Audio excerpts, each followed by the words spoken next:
भ्रष्टाचारी महापौराचं करायचं काय? खाली मुंडी वर पाय, भ्रष्टाचारी भाजपचं करायचं काय? खाली मुंडी वर पाय. महाविकास आघाडीच्या वतीनं गेले 3-4 दिवस झालं सतत आम्ही या आयुक्ताला निवेदन दिलेलं आहे. आयुक्तांना निवेदन देत असताना त्यांनी वेळ देऊन सुद्धा आयुक्त आमची भेट झालेली नाही.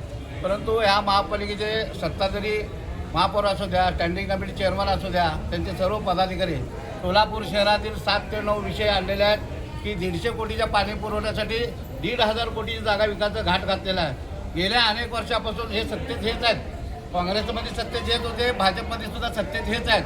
पण ह्यांचा डाव उधळून लावण्यासाठी आम्ही काँग्रेस असू द्या, शिवसेना असू द्या, मनसे असू द्या, आप असू द्या, राष्ट्रवादी असू द्या, सर्व महाविकास आघाडीच्या पक्षाच्या वतीनं या सोलापूर शहरातील जनतेला आम्ही जागा करणार आहे. जोपर्यंत हे विषय कॅन्सल करत नाहीत, जोपर्यंत हे विषय या बोर्डामध्ये त्यांनी कॅन्सल करत नाहीत, तोपर्यंत आमचा लढा चालू राहणार आहे.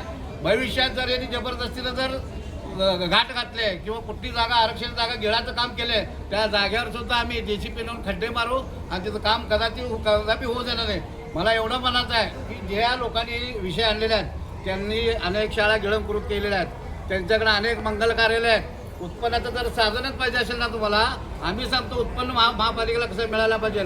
तुम्ही बघा ना त्यांचे किती शाळा आहेत, हातदवाडीत किती आहेत, घरकुलमध्ये शाळा किती आहेत, 12 नंबरमध्ये किती आहेत, त्या 7 नंबरमध्ये किती आहेत, किती जागा हे लोक वापरतात, शॉपिंग सेंटर हे लोक वापरतात.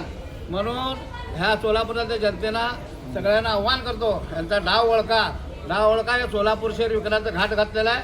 आपण या महाराष्ट्र सरकारच्या विरोधात जी लोक रामाच्या पेटीतनं पैसे चोरतात त्यांना जागा चोरायला काय वेळ लागणार नाही. पण सभागृहामध्ये जे आहे ना 7 पैकी 2 विषय हे एकमताने झाले आणि काँग्रेसची उपसूचना ही मर्ज झाली आहे. नाही, कशासाठी घ्यायचा जागा? कशासाठी 2 विषय घ्यायचा सांगा ना मला. उत्पन्न जर वाढवत असेल तर अनेक विषय आहेत. तुम्ही महाराष्ट्र शासन तुमच्या ताब्यात आहे, केंद्र सरकार तुमच्या ताब्यात आहे, महापालिका तुमच्या ताब्यात आहे. पैसा उभा करा ना. नाहीतर तुम्हाला असं आम्ही सर्व पक्षाच्या वतीनं सोलापूर शहरामध्ये भीक मागून पैसे गोळा करून आम्ही देऊ. आम्हाला विकासाला विरोध नाही, चांगल्या कामाला विरोध नाही.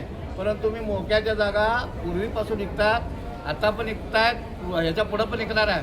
मूळ भाजपवाले राहिले बाजूला, बाहेरून आलेले बांडगुळे सत्तेत बसून मला नाही, पण सभागृह नेते म्हणतायत की बाबा विकासाला अडथळा नको, संभ्रम नको, सर्व सोलापूरकरांनी सकारात्मक पद्धतीनं त्याला प्रतिसाद द्यावा. कशाचा विकास केले तुम्ही? विमानतळाचा रस्ता बघता, 7-8 कोटी असा 165 कोटीचा रस्ता, खाली ड्रेनेज नाही, पाण्यात जाणे, वर काँक्रीट करून बिलं काढता तुम्ही.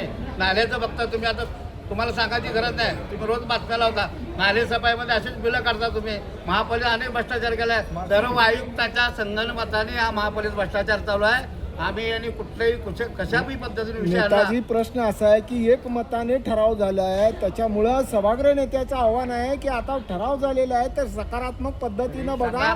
मला काय म्हणायचं आहे, तुम्ही आता मुख्यमंत्री 20 तारखेला येणार, त्यांना त्यांच्याकडे जाऊन भेटा ना, त्यांच्याकडे निधी घ्या, पंतप्रधानांकडे निधी घ्या, वेगवेगळ्या माध्यमातून निधी घ्या ना तुम्ही विकासासाठी. 150 कोटीसाठी 1,500 कोटीचा मालिक का तुम्ही? एका लोकांना दूध खोळे केलं काय? तुम्ही आता म्हणलं की दानपेटीमधले चोरणार पैसे चोरणार आहे, याचं विश्लेषण करायचं मग आता तिथून पैसे चोरणार तर ते पैसे वापरा नाही. तुम्हाला विकासच करायचा आहे ना.